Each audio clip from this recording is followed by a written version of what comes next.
biggest challenges we are going to have is this kind of propaganda and perversions of Islam that you see generated on the internet, and the capacity for that to seep into the minds of troubled individuals. That was US President Barack Obama reacting to the mass shooting in Orlando by a self-proclaimed supporter of ISIL, or Islamic State. Welcome back. Reaction to the mass shooting has come from around the world and across the political spectrum. For that part of our show, let's go to Jim Spellman. He's in our newsroom. Jim? Hey, Anand. China's Premier Li Keqiang offered condolences to the U.S.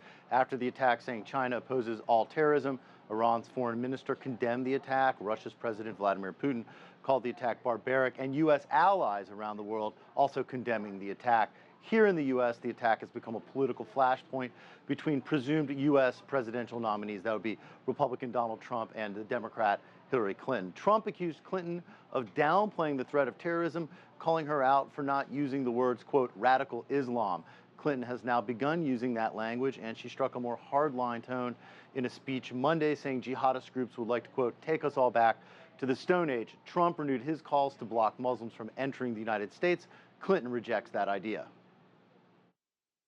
When I'm elected, I will suspend immigration from areas of the world where there is a proven history of terrorism against the United States, Europe, or our allies, until we fully understand how to end these threats. Threatening to ban the families and friends of Muslim Americans, as well as millions of Muslim business people and tourists from entering our country, hurts the vast majority of Muslims who love freedom and hate terror. More disagreement on guns. Trump's calling for continued easy access to guns here in the United States. Clinton calling for some modest gun control reforms. Clinton expressed solidarity with the LGBT community, saying she is a longtime supporter. Many Republicans have downplayed or even refused to acknowledge that the victims in this attack are part of the LGBT community. Trump broke with them, saying the attacks are, quote, an assault on the ability of free people to live their lives, love who they want, and express their identity. We'll have to see where that part of this story goes. A little bit surprising to me, Anna, to hear Donald Trump speaking such welcoming words about the LGBT community. Right, Jim. Thanks. That's CCTV's Jim Spellman reporting. And let me go to Kevin to get his reaction, what Donald Trump has been saying. So, Kevin, here we have a situation where there's been a massacre in this country. There's been a massive outpouring of grief for what happened in Orlando.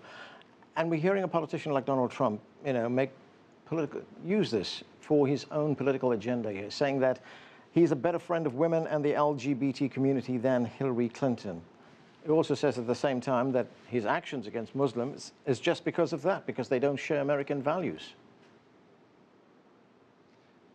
Donald Trump just proves over and over how thoroughly unqualified and unfit he is to be president.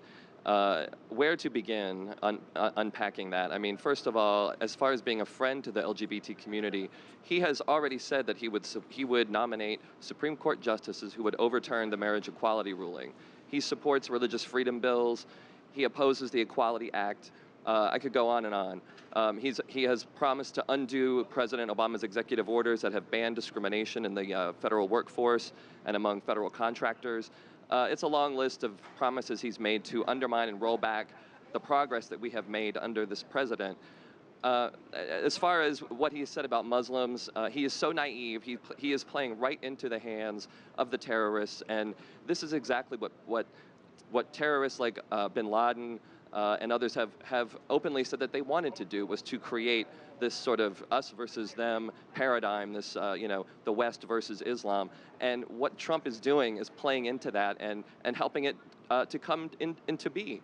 And the message that everyone here on the ground in Orlando had for me today was one of love, that we will respond with love, and we will not be deterred by hate from loving the person that we choose to love.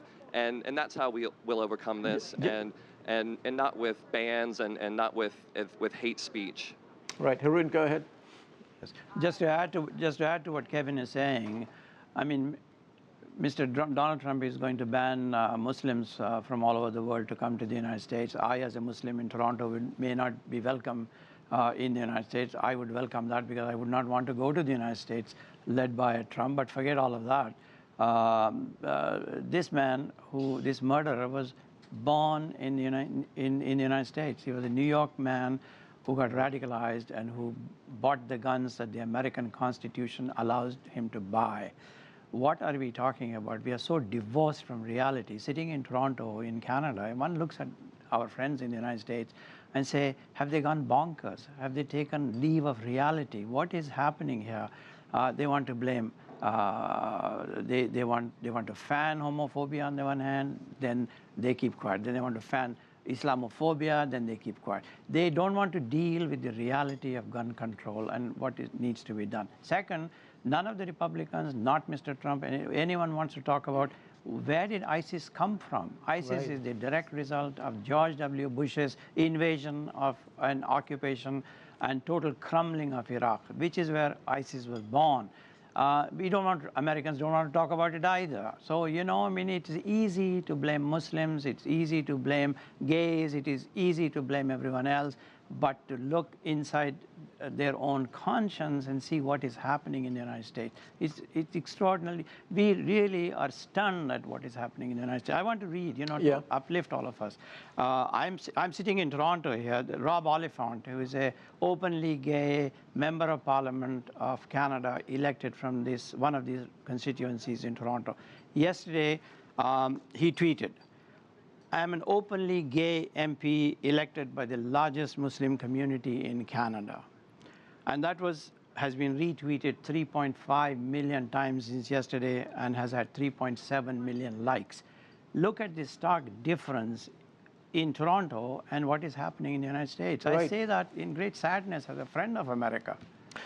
Richard, let's go back to what President Obama can or should be doing. He's come under a lot of criticism from Donald Trump, who says that he's being too politically correct in responding to this tragedy. I mean, how difficult is it for someone like President Obama to walk that fine line between keeping the American people safe, on the one hand, and turning this into a complete surveillance state on the other? No, I think that's the hardest balance this president has to make. And here's the thing. Republicans over and over and over again have called for the president to say radical Islam or radical jihadis. Well, today, the top Democratic nominee and the new leader of the party, of the Democratic Party, called it out. She said radical Islam. And I guarantee you, the world didn't open up, manna didn't rain down from heaven, ISIS didn't disappear. Because that's not how you deal with ISIS. What Donald Trump, what Republicans lack is the basic understanding of what's happening in the region, right? You can't go over there and carpet bomb them and think you're going to solve terrorism in the Western world. You've got to understand that this is a tribal region. There's multiple tribes, there's multiple leaders, and what we have done is we sort of came up with a coloring book and tried to recolor the Middle East,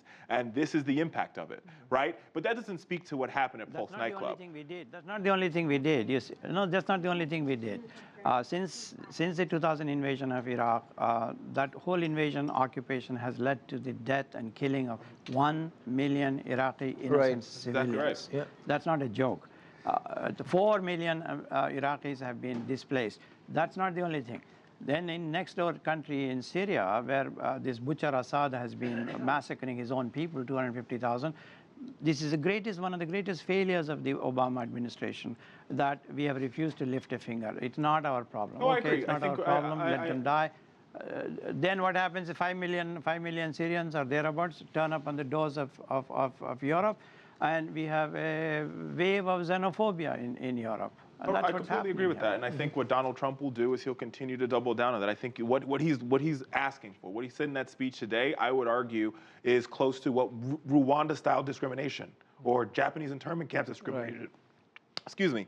And I think we've got to sort of move away from that. And if we think about those individuals who lost their lives at Pulse nightclub, they were the antithesis of all of that. They believed in love, acceptance, diversity, and it's the opposite of Donald Trump. Okay, very quickly, we've got 10 seconds. Kevin, go ahead. On the issue of guns, let's also remember that President Obama did try to do something after the Connecticut school shooting, and he was foiled by Republicans in the Congress who killed that measure. So he has tried. We are going to have to leave it there. Thanks to all of you for joining us. That's it for this edition of The Heat. We leave you now with some powerful images as Americans mourn those lost to another mass shooting. I'm Arnold Naidu in Washington, D.C.